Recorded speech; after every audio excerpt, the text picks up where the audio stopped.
All right, we good, y'all. Go ahead. Good evening, y'all. Welcome to another conversation, involuntary conversation around ACA 8. Tonight, I have the honor of being joined by some of our California State University of Fullerton Project Rebound folks.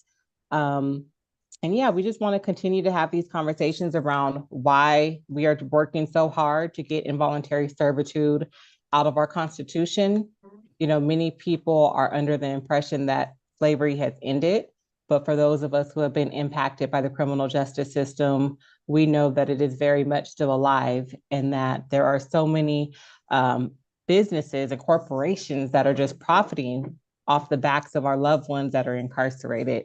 So we want to continue to have these conversations, just bringing human faces to the issue to show how involuntary servitude is still being played out today in modern times for our loved ones who are incarcerated. And so tonight we have Darnell Green, Emerson Gonzalez, and Tylee. I'm like, I'm gonna mess up on the last name. so we're gonna say Tylee, who is on here joining us tonight. And yeah, so we're just gonna go ahead and dive right into it. It's important that we understand the historical context of involuntary servitude and how we recognize the patterns of exploitation so that we can work to prevent some of the reoccurrence of these practices. And so these conversations help us as a society kind of learn from past mistakes and work towards creating a more just future. So I just want to take a couple moments, if y'all wouldn't mind just sharing a little bit about your own um, story and how you've been impacted by mass incarceration. And we can go ahead and start with Emerson. Oh man. Hi, my name is Emerson Gonzalez. I'm currently a student at Cal State Fullerton, part of Project Rebound. And a little bit of my story. I experienced a school to prison pipeline actually, which is I was still a senior in high school when my situation happened. So I was 18 at the time, and so I'm not gonna lie to you, I did not go to prison, but I did spend 3 months in county. I spent it in Alabama, and even there, it was so interesting to see like the only way we could actually get work was through if we had good behavior. And if we didn't have good behavior, there was no way to get work. And the only jobs available at the county jail that I was in was either to be a chef. So obviously, if you know you have some experience cooking, and then also to do the laundry of everyone else, uh, which is also pretty interesting and given the circumstances we're all in there. And so as far as I knew, I don't think they got paid for it either. Because I did speak to one of the chefs when I just got him transferred there, that he was just doing it because it was a way for him to get out the cell.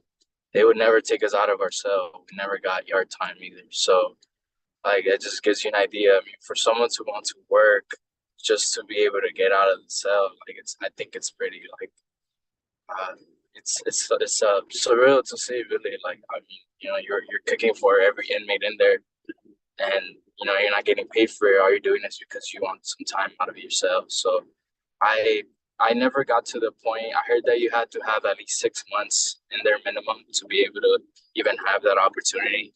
So I never got that opportunity. And honestly, though, if it would have came to that, I 100% would have, even if I wasn't paid for it, just to get out of myself. But it just goes to show, the institutional issues that go on with mass incarceration and the judicial system here in the U.S. So yeah, that's a little bit of my story. Thank you for sharing that, Emerson. Darnell? Oh man, how y'all doing? I'm Darnell Green. I did 14 years in California State Prison for aiding and abetting strong arm robbery. And my work experience in there, I always had a job. A lot of the times I was in the kitchen, So I worked from pot cook, like we made the lunches and all that stuff. That's when I was on a level 3. And then I went as far as I was actually a captain's clerk in a program office. So I was around I was around the captain and lieutenants and all that good stuff. But I was forced to work because if I didn't, I'll get a 115. And if I get a 115, they'd take your privileges. They could take your TV, they could take your visitors, they could take your canteen, they could take things like that. So once you get a work assignment, you have to do it unless you could come up with a reason. A lot of times they'll put you in school. Once I got my GED, they couldn't do that no more. So then I was able to choose to go to college on my own. But the whole time I always had a job, and the most I got paid as a lead man was 55 cents an hour.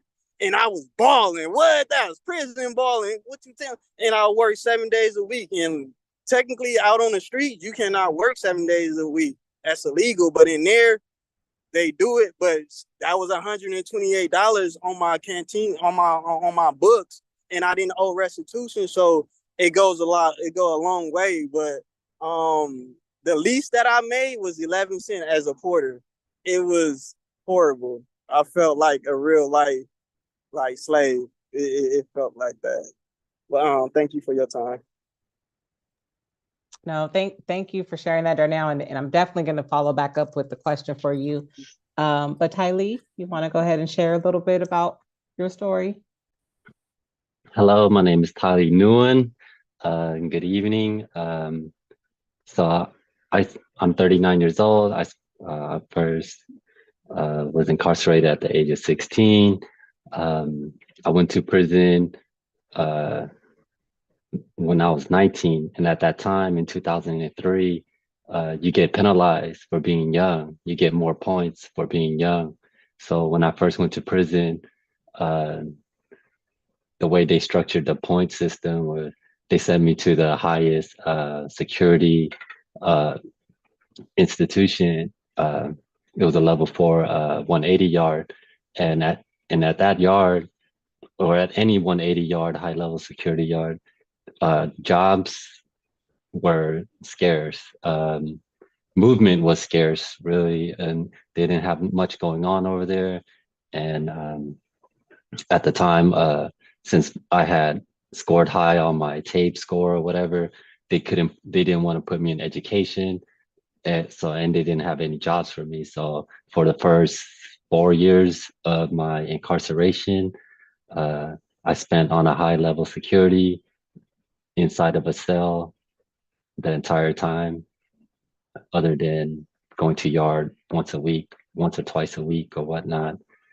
So jobs were very hard to come by because, like the bro said earlier, it has a lot of things that come with it. Some of it is, good behavior, but also a lot of it is racialized. A lot of it is politicized, and a lot of it is really knowing people, knowing the right people. And when I first came to prison, being so young, I didn't really know too many people. I didn't know how to navigate.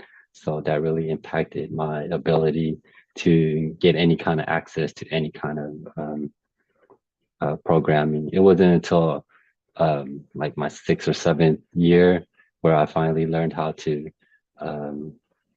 navigate the system and really be more proactive in what I wanted my life to look like. So, yeah. Thank you so much for sharing.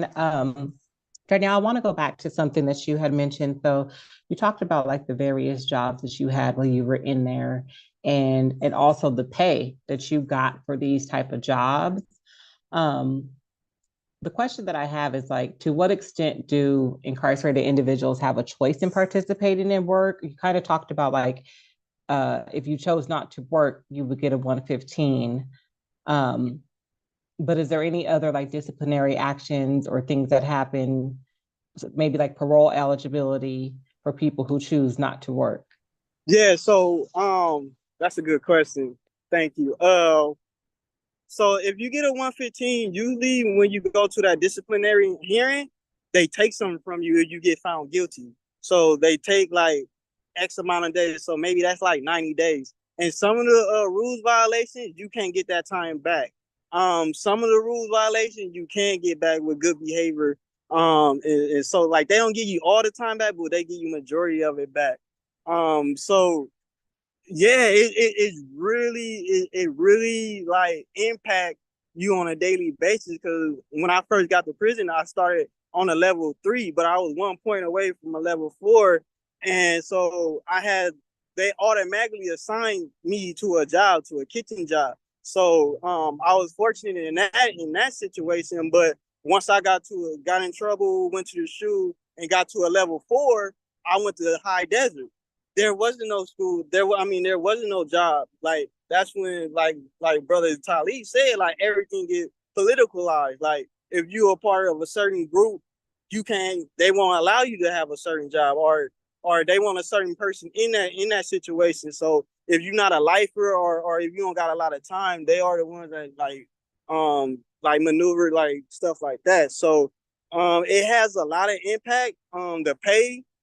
The pay is terrible, and that's why a lot of reason people do not want to do it, because like a lot of times, like being a porter, sometimes if you're not the lead, you don't get paid at all. Like yard crew, you out on the yard all day, you keeping up the yard, you make sure the grass is cut, the dirt is whatever, and you're not getting paid for that unless you're in the pay slots. So like that's what make I call them residents. The people that live in there, they residents. I don't call them prisoners. I don't call them inmates. They residents. So that's what make residents fights amongst each other, because it's not about the pay, but it's about that position, and it's about the movement that the position have. So that's what impact. So it's an impact as far as the prison community, and there's also an impact as far as administration.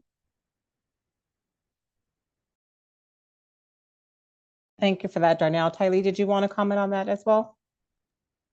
In terms of paroles, being a lifer, and at the time when I first came to prison, I had life without. So being in that, classification, they really like limit you even further from other like positions or like other opportunities, and if you want to call it that. But yeah, so but the impact it has on lifers is that there's an understanding that in order to go home, you have to like check all these boxes, and one of them is work.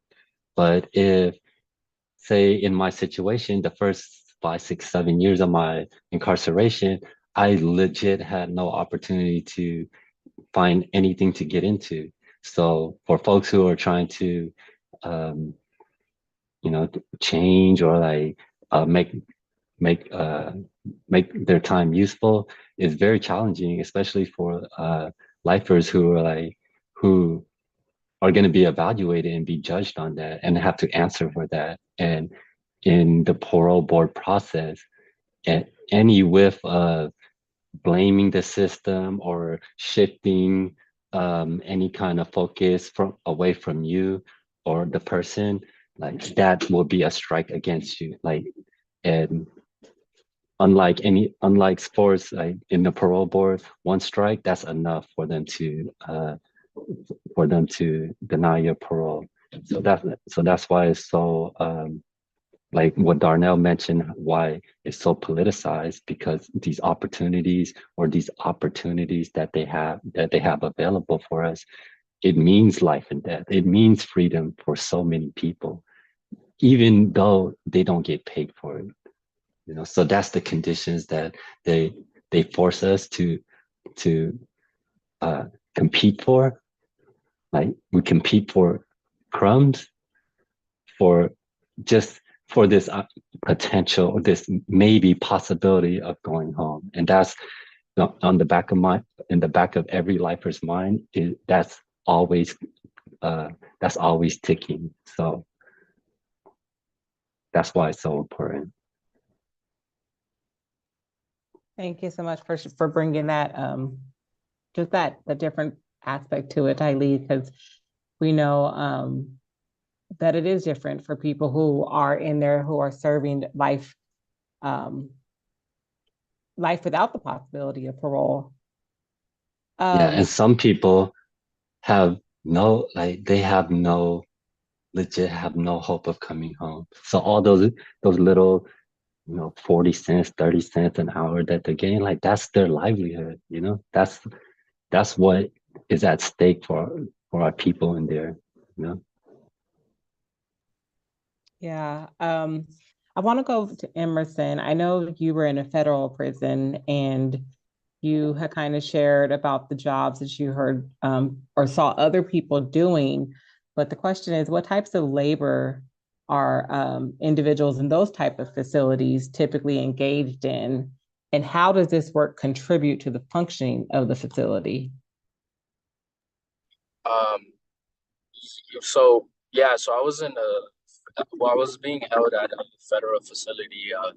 Like I said, it was in prison, but it was strictly for federal inmates. Um, and as far as like the jobs that I knew that they were doing, like I said, it was like like I think they're now mentioned like different like cook positions and stuff. I'm sure they had all of them, but I would only talk to the lead cook.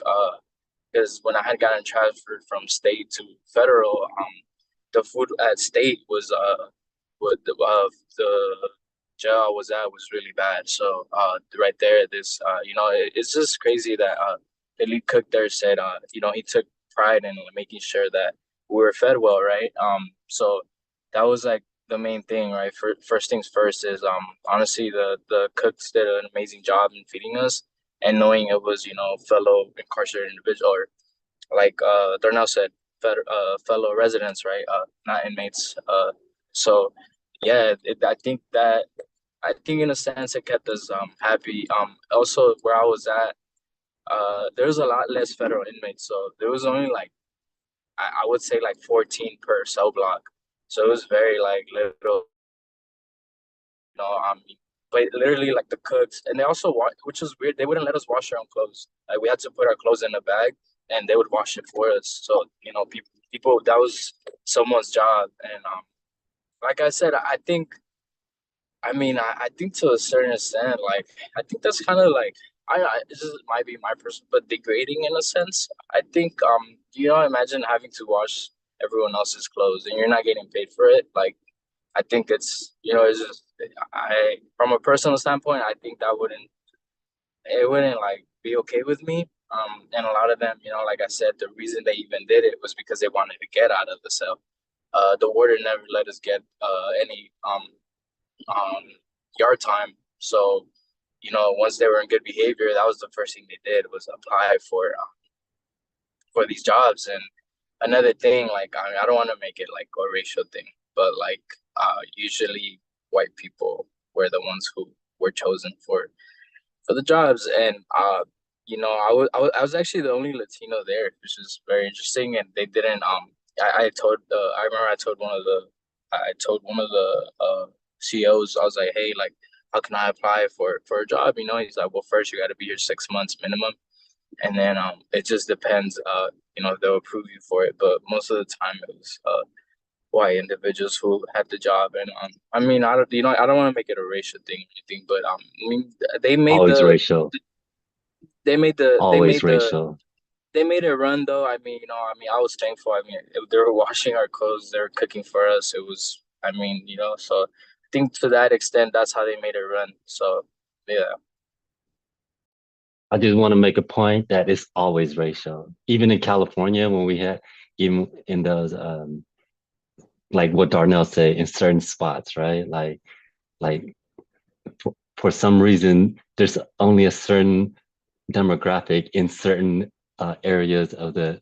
So we all know it's racial. Don't have no apologies for that. Like call it what it is. Like Yeah, it exists inside absolutely. prison too. Yeah. Yeah. Can And I touch also on that real quick? anybody who spent any time in prison or even works in prison knows the folks who live there and are working there who get paid slave wages, they're the ones who run the facility. Without their work, without their free labor, those institutions, facilities could not run.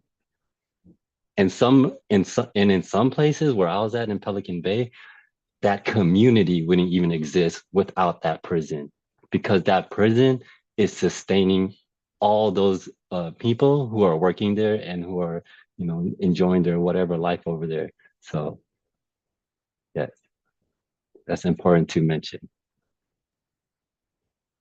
Thank y'all. Darnell, you wanted to touch on that? Yeah, I believe like that is so true because like when I became the captain's clerk, I got a insight because I was around the lieutenants, the captains and stuff. So I was doing like a lot of the basically secretary work. I was doing the order sheets. I was going to every building, they supplies whatever they need. I was the one that ordered it. I was doing the paperwork for the buildings, and then like the individuals that was in college, I was the one that was helping to facilitate it, getting everyone their books, getting everyone they course material. And then like when there's a thing that's called PIA, and if you get in PIA, like you balling because that's what like Emerson was saying. They do the laundry and stuff like that. So if you think about the money that we're making them, like the money that we are helping them create by not having to outsource them jobs, and they could get free labor or cheap labor, they are saving hundreds of millions of dollars. So it's always about that, and I call it the Woody Lynch syndrome, where the divide and conquer come in. So they make us fight for these crumbs amongst each other, and then they just sit back and just watch it.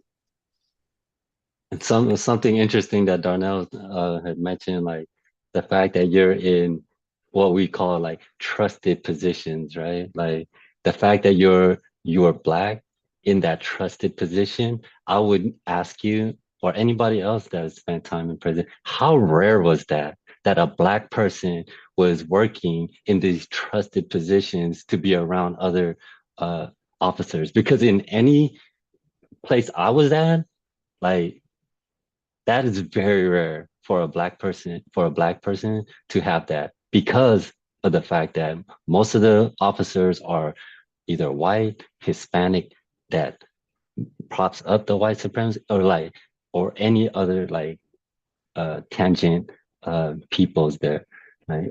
So for a Black person to be like, bro, you have to have some kind of like special thing for them to like put you in there, because that's rare. Hey, on everything, bro. The only reason why I was in there, like y'all know me as a person. Only reason why I was in there was because of my personality. That's the only. I did not.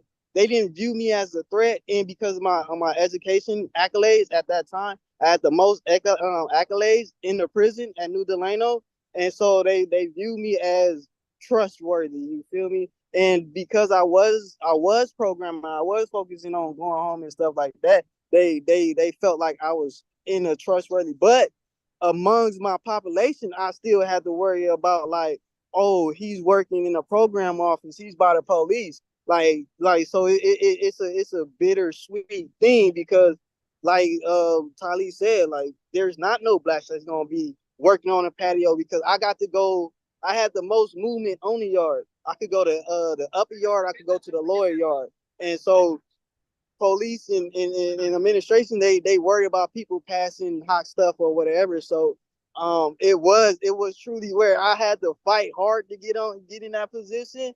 But I'm fortunate to get that position and allow myself to understand the police psych, to understand where they coming from as well, and seeing also the residents, and then seeing like, because I'm a psych major, it was very interesting to see how the two classes. That goes to like what I was saying, like what I had mentioned earlier, why it took so long for me to like learn how to navigate the system, like how to, just to function in the system. It wasn't until I learned that, like what you had expressed right now about how their psyches are and how like they place us, right? And how they view us. Like, and it took me a little bit longer to recognize like, oh, like there are privileges, like just for by being me, by being Asian, right? But just by being Asian, like I was able to like leverage that into like these spaces that are like trusted positions, right? But then you have to learn how to like navigate those spaces in a way where like what you just said right now, to be non-threatening, to not like because I have strong opinions. I have many thoughts, but when I'm in these spaces with them, like I know that if I express any kind of like um to them radical thought, like they're gonna be like, oh, this dude, he one of the other people, he's not one of the safe ones, and that's what the like a lot of the culture is within the correctional officers. Like they want people that look like them, who they feel like are like that they can like maybe control in some way, so that they can feel more comfortable. So like these jobs that are out there that are like what Emerson was talking about, like, oh, you can sign up for these jobs. Like really, there's no sign up for jobs. Like you're gonna get plugged in by a person who either sees something in you or like whatever, like, and mostly it is based on race.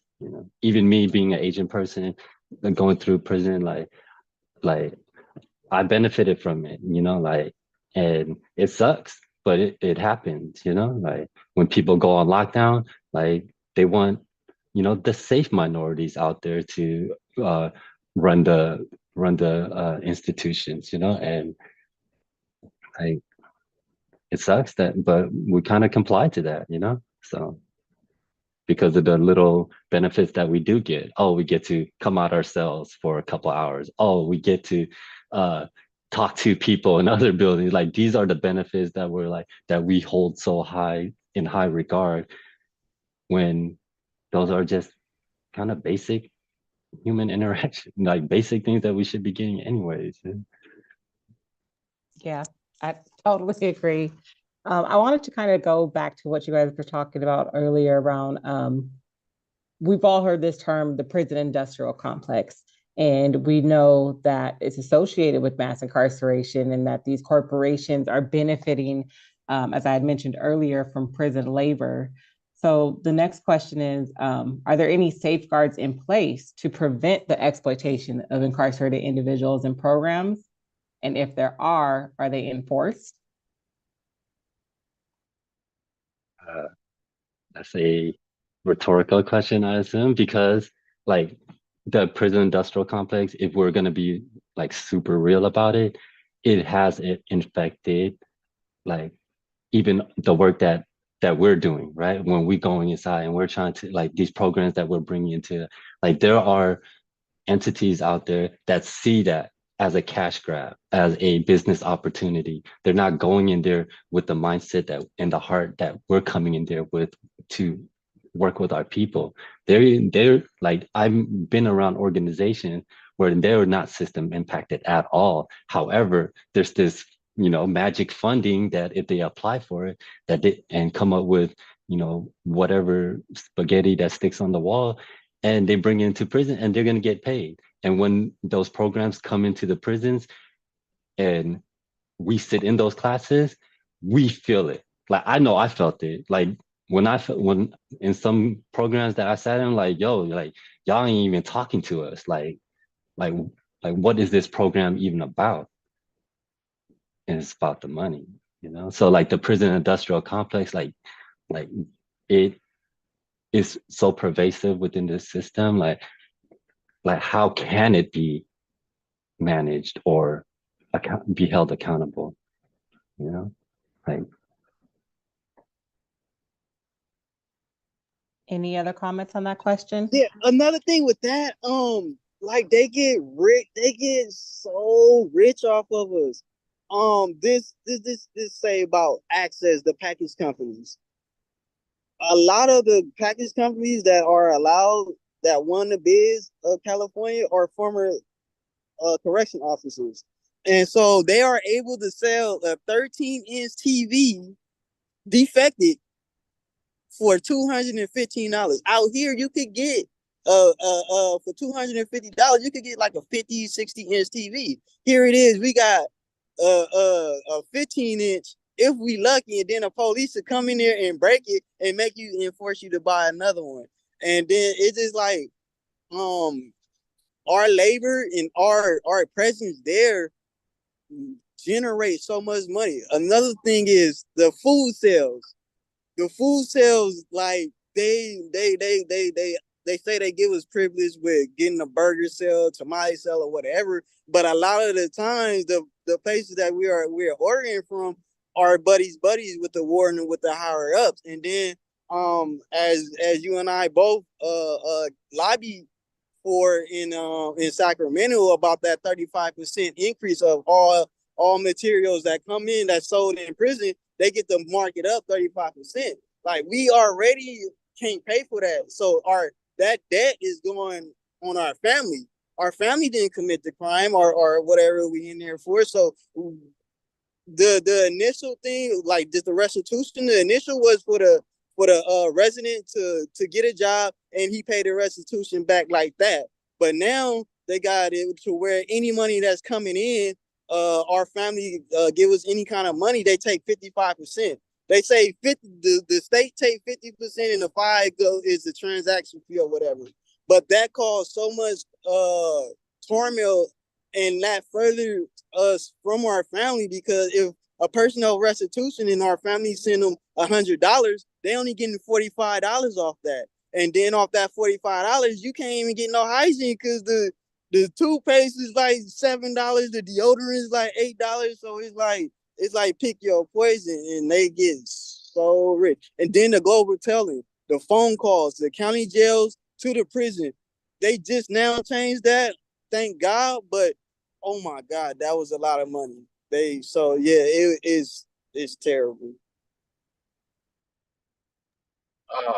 I was just gonna like, I mean, like I said, I didn't go to prison, but I mean, just kind of like what Darnell said, like I mean, I still know a little bit. I know some are, it's crazy to me that some prisons are privately owned, like literally, like they literally profit off of individuals, and you can't even get humane treatment like food, right?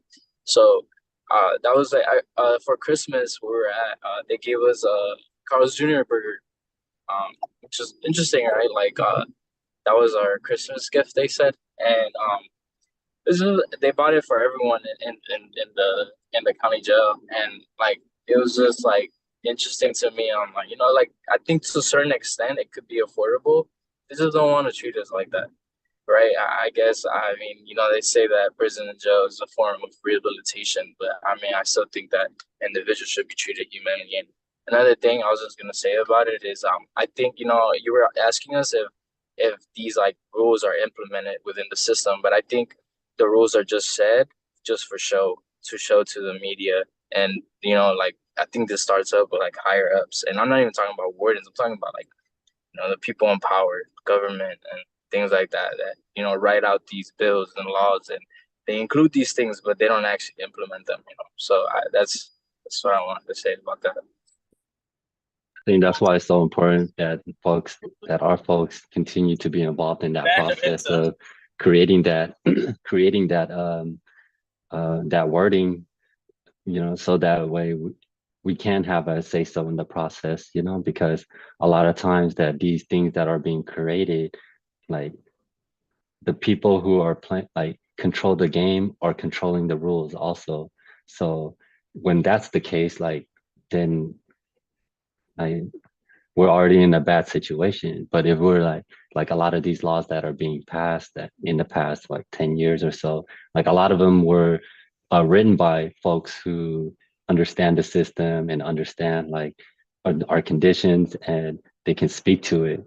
And that's why I think like for like formerly incarcerated folks, like it's so important, it's so vital that we continue to like be in these spaces and like and speak up, because it's gonna like impact something, so helping to, it sucks to being a part of the system, but we had to like write the rules, you know?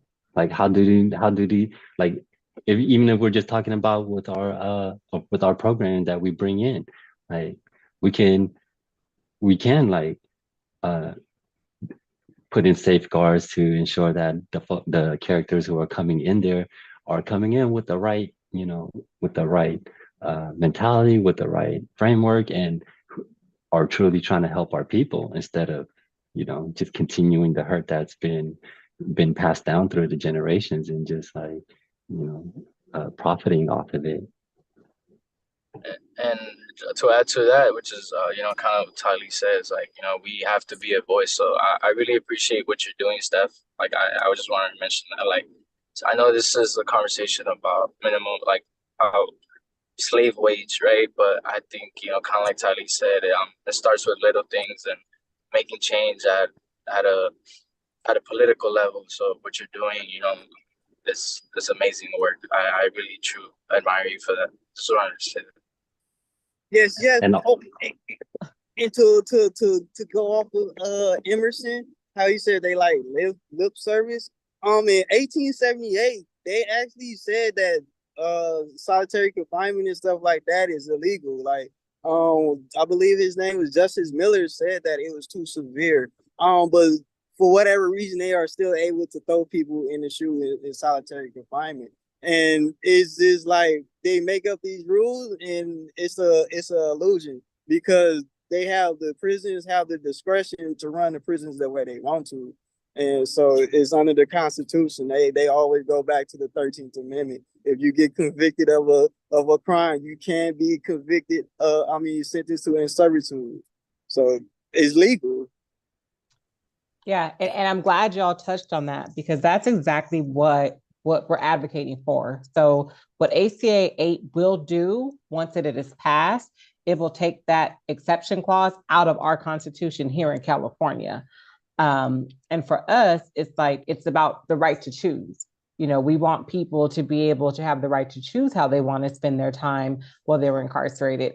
One of the biggest things that we hear or critiques or feedback that we get from people is, well, if you don't force people to work or if people don't have to work, then what are they going to do? But as we know, many people, if given the option, they're going to choose to work because they want to be involved in things that's going to help them, you know, make their sentence go by faster. And we just don't want it to be forced upon them. And we don't want there to be punitive measures if a person decides that they don't want to work. So as we continue to shift our criminal justice system away from those punitive measures, ACA 8 will also allow us to restore the dignity and human rights to all of our folks that are incarcerated. And one of the questions that I want to ask, so we talked a lot about like the involuntary servitude, but for y'all while you were there, are there any examples of successful rehabilitation through like the vocational training or work programs that you got to either take advantage of or see while you were in there? so so I would argue that like like these programs that they provide, like though they um do provide, like they offer opportunities to learn new things and like um acquire skills or whatnot, it doesn't change the fact that we are being exploited, and the fact that we're being paid slave wages, right? That would, like, if they really wanted people to work, like, pay them their value. You know, there's other states out there, other initiatives out there who are legit paying our people inside what their value is. And the fact and what that does for that person, not only for like um, within the prison culture and like having other people see like, oh, something to aspire to, but the tangible things that they can provide to their family, what they can like provide for themselves, like it makes so much of a difference. So if they really like, if you know, if the objective is for people to work, pay them their their value, you know? Like even like if we get rid of slave labor and there continue, I mean, involuntary labor, can and they continue paying slave wages, what was the whole point? You know, like pay our people. See what happens. You know, see how many people want to work. You know, see how many people is going to raise their hands. See how many request forms are going to go into the job assignments. Because who wants to work for 8 cents an hour, regardless of whatever ancillary benefits there are? Like it took so much of me to like get up every day with excitement for my job for an 8 cents an hour thing.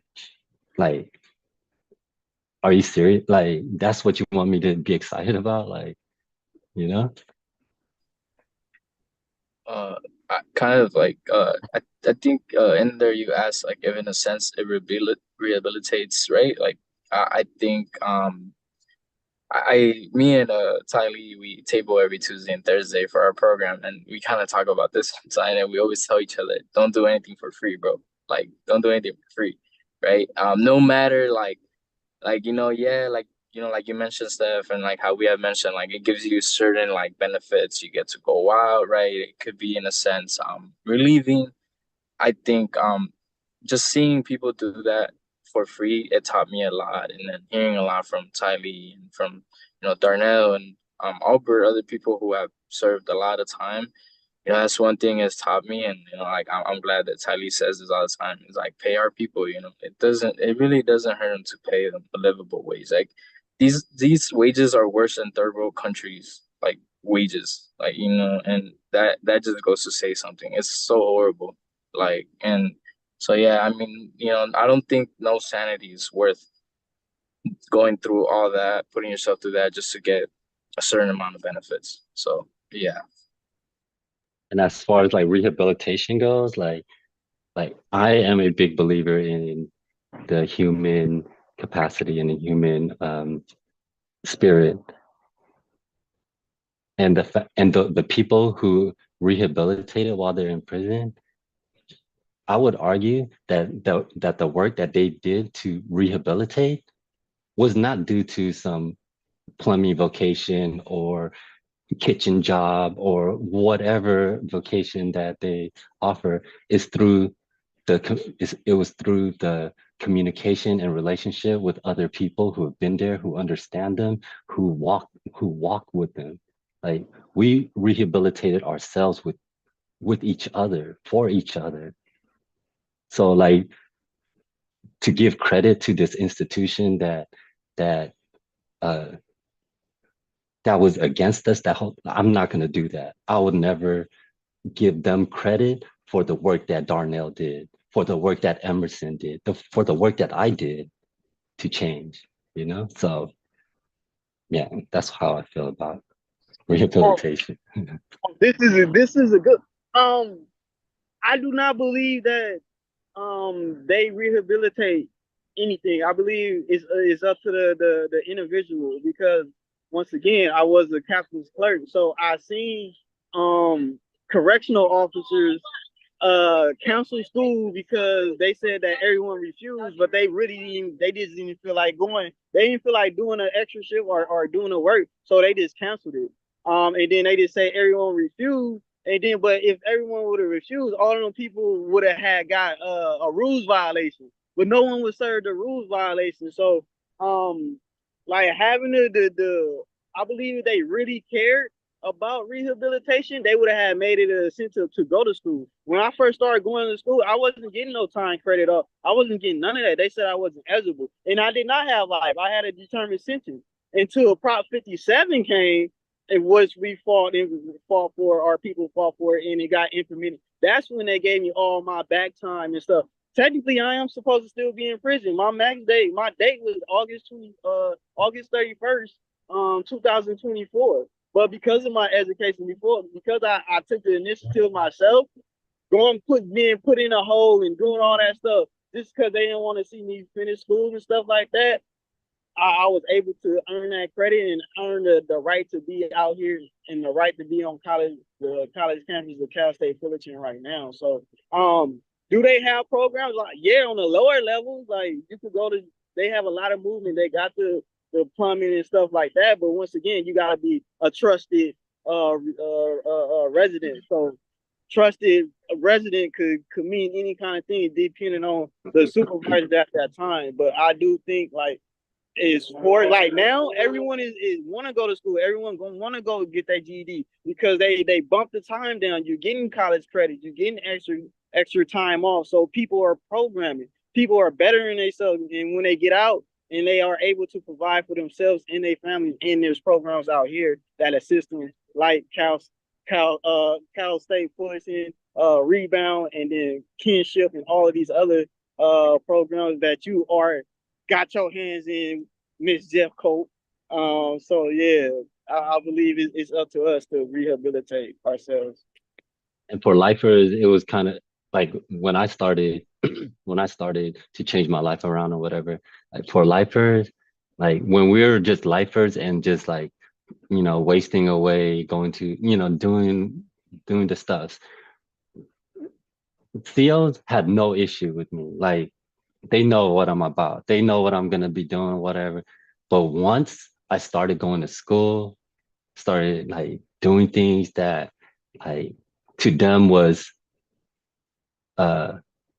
like off brand or off like the norm, that's when attention started to be put on me. That's when they started to started poking me like, oh, like are you really real? You know, like let me check yourself. You know, step out.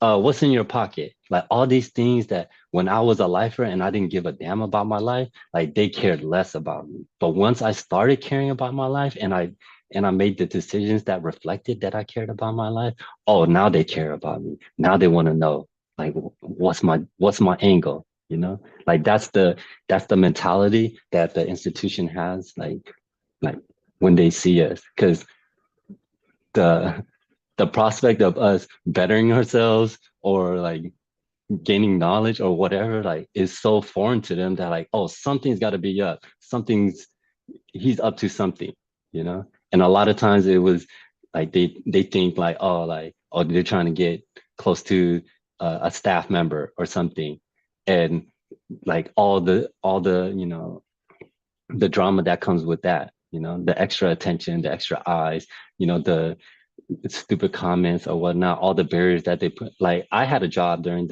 the time I was going to school while I was in there, and they expected me to be at my job in every minute that I'm supposed to be there. Like regardless of what, if I had a finals, midterms, whatever coming up, like no, you have to be at this position or else, you know.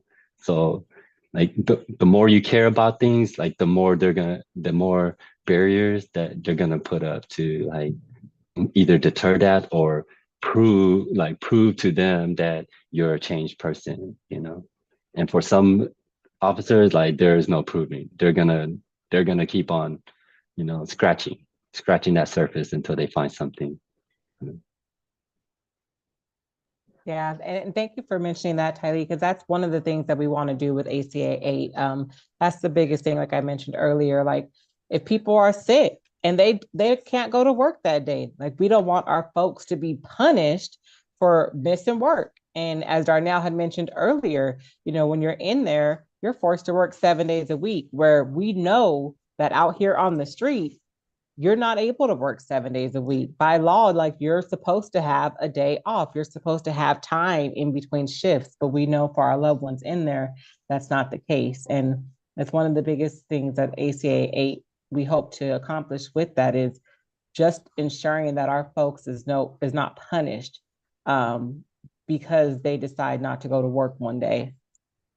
We only have a few minutes left, and so I kind of just want to close this out with these two questions. And the first one is, and that's kind of the reason why we're having these conversations, to what extent is the general public aware of the conditions and practices related to involuntary servitude within the facilities? Um, I how don't me how aware like the general public is? How aware? Oh. Well, for me, like I go to Cal State Fullerton. I go to all my classes are in class, and anytime anything related to social justice, incarceration, I'm speaking up and I'm disclosing because like I know like especially in our space, it's a lot of young people, a lot of people who are privileged, a lot of people who grow up in like different neighborhoods than we grew up, so they don't know. And I know that. So like I feel like I have a responsibility, like in whatever space I find myself, to educate folks about what's really going on in there. Because the public doesn't know. Like most of them didn't even know that slavery still exists. Like, so yeah, public is I Not, think they're not aware.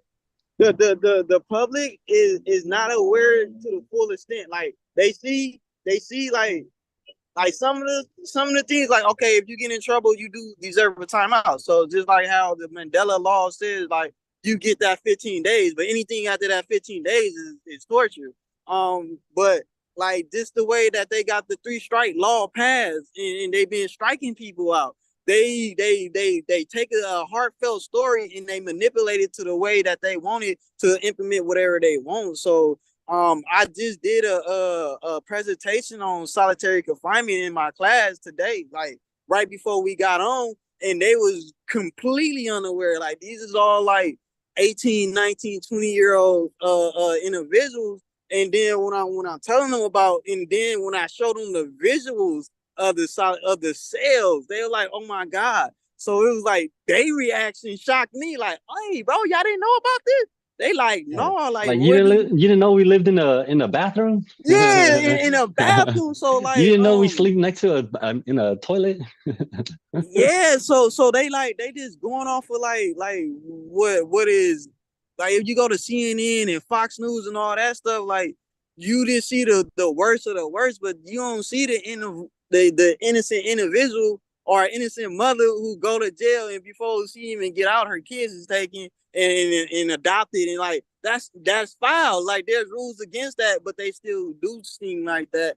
And so the push that you're doing in these organizations like this is beautiful, because there are really a lot of people that don't understand it. And when they do go to the voting polls, the information, it get confusing, and like people like, oh well, I'm just gonna go with whatever. So they just gonna go on what they heard last on TV. So it's a lot of manipulation going on, and I don't think they are aware as they should be.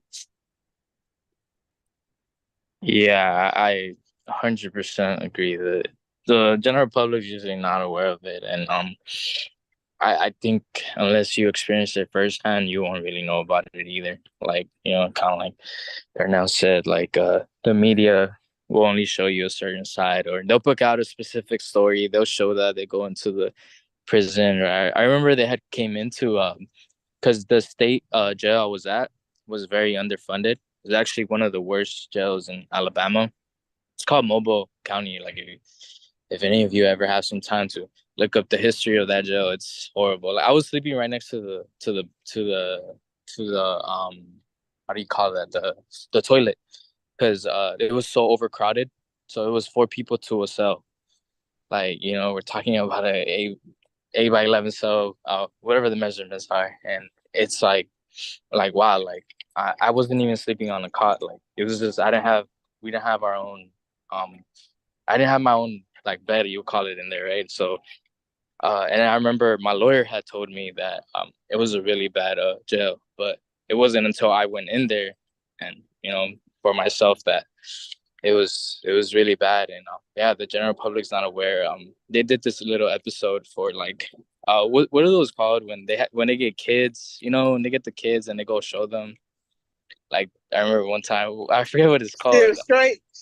Yeah. So they did like an episode that, not like, I don't know if it was for the same like company or whatnot, but yeah, I remember they just recorded a certain, and like it's just it sucks that people are not aware of it like that. Like Darnell said, the fact that you're doing this, we get to talk about it. We've had firsthand experience, some more than others, right? So I think it just goes to show that there's a lot of more things that the media doesn't display that I think people should know more about, for sure. Yes, Totally agree. And that kind of leads us to our last question. And I think y'all started to touch on it, but the reason that we're having these conversations, as I had mentioned earlier, is because we want the public to be well informed when this does come on the ballot. Being that this is a constitutional amendment, once we make it through the next side of the House, when the session begins in November, this will be on the ballot for the voters to vote on. So we don't want the media to tell the story. We want to be the ones telling the stories of what involuntary servitude is, how it's still playing out today, how it's very much modern day slavery, and why we need to get this out of our Constitution. So the last question is, and you know, we're all fortunate because we are on a campus where we have access to thousands and thousands of people. But how can advocacy and public awareness contribute to ensuring that this gets voted on the right way when it hits the ballot next year? Like, what are some ways that we can do to get more involved, to activate the public and the people who just aren't aware of this? So, like off top for me, get at our people inside. Let them people know and let them advocate for themselves. Well, who in whatever friend group they have, families or whatever. If we have what 100,000 people locked up right now, and they have at least one family member who's gonna vote, like, wouldn't that be like a obvious, like, let's focus on our people inside, educate them on what's going on. Hey, like, this is what you can do to get involved. This is how it's gonna affect you. Like those conversations are very important because I think like empowering our folks inside, like, gives them not only like the not like this confidence that like that they belong out here, but they're also being like they're thought of and they're loved and they're like being like we're fighting, you know, like so I think it would like help so much if like there was more focus on our people inside, like directly, you know, like a lot of reentry stuff that goes on out here, like it's great, like, but yo, I'm already home. I got like 20, 30 homies inside. Like, what can we do for them, you know? So any kind of resource, any kind of anything, like I'm always advocating, like let's bring it to our folks inside because that's where they need us the most, you know, that's who needs us the most while they're inside, not like, you know, while they're out here already, you know, they got their own. A lot of people get like come out and like get busy with their lives, and you know, and for personally, I think it's because of like, you know, not being connected to society while they're in there because they don't know their options, that they have to come out here and feel like they have to work uh 80 hours a week or whatever it is and not have time to do things that are pressing on their heart, whether it's their family, whether it's advocacy. Like, but if we can educate our folks right now, like, yo, this is a like legit path, like this can work, like these are the people that are already doing it, like, and they can get involved while they're still in there. Me personally, I believe I'll piggyback off Ty Lee is educating the individuals in there, the residents, and helping them take advantage of the legal process in there, the 602s, because they have a stepping stone. And if they flood, if it get to the third level and they go past SAC and then they file a lawsuit, the work that we're doing out here will benefit them because they could use our laws, they could use our references that we're using out here in there. And then like a lot of the federal judges, they tell you like, yeah, go ahead. If it make it to my court, I'll make them pay for it. So I believe like knowing our legal rights, our rules and the regulations in here, in there, and out here, it go hand in hand, and then it bring more awareness. And it's not just emotional based, it's facts based as well behind the emotions. Like we saying like this is wrong, so now we proving why it's wrong. And like just like how they manipulated the situation to get the three strike law passed, we could what they call it, reverse engineer that and use it for our benefit and for what's right and what's wrong. Emerson? Yeah, I mean, I think kind of like Darnell said, and piggybacking too. I mean, first of all, is like starting things like these, right? Like people who who have been through it themselves and can advocate for themselves. But I really like the idea that Salih pitched is giving our people a testimony, the ones that are in there, hear their story, right? Like not just people who already went through it, but people who are in there right now. And how can we help them? How can we, help them feel safer? And then once they're out, like, because the dojo is a horrible way of throwing people out. As far as to me, I study psychology, and I've read some of the reports of psychologists treating formerly incarcerated individuals, and a lot of times they end up doing the same thing because they don't have the proper help. And that starts with resources such as mental health and things like that. So I think it's so unfortunate that some of our people don't have the voice. So I think you doing this, and then us also, you pitching this idea to us, and then letting other people know, also goes a long way. And being able to teach the general public of these things. So yeah, thank you. And I kind of just want to touch on that's why I love the work that we do. And one thing that so y'all perhaps see Lawrence, who's on the call with us, who works for legal services for prisoners with children. So in these conversations, there's a larger group who's working on this involuntary servitude, and we have our different committees. And one of the committees that we have is the InReach committee. And so there are people who are actively involved in engaging with our folks who are inside and informing them around what we're doing out here, and working towards seeing how we can get our loved ones that are involved, how we can bring them to the table to be a part of this, because they are the ones who are experiencing it right now as we speak, like in real time. And so there's plenty of great work that's being done, and we want to continue to have these conversations around this, and working together to find ways that we can really educate the public around this important issue. So I thank you all for your time tonight. That actually concludes our AC8 Convo Part 4. Y'all have any last comments, thoughts, anything? You They are are people. amazing, Miss Jeff Coat. The best ever. Thank They are you. We people. salute your work.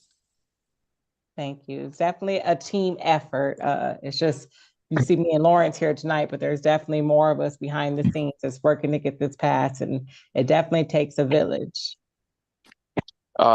yeah, just final comments. I mean, same thing, not the same thing I said, but just your team is doing an amazing job advocating for incarcerated individuals, and I love that because we need more of that, really. So just wanted to reiterate that again. Thank you so much, Steph, and for Thank having you. me as well, for having us. Of course.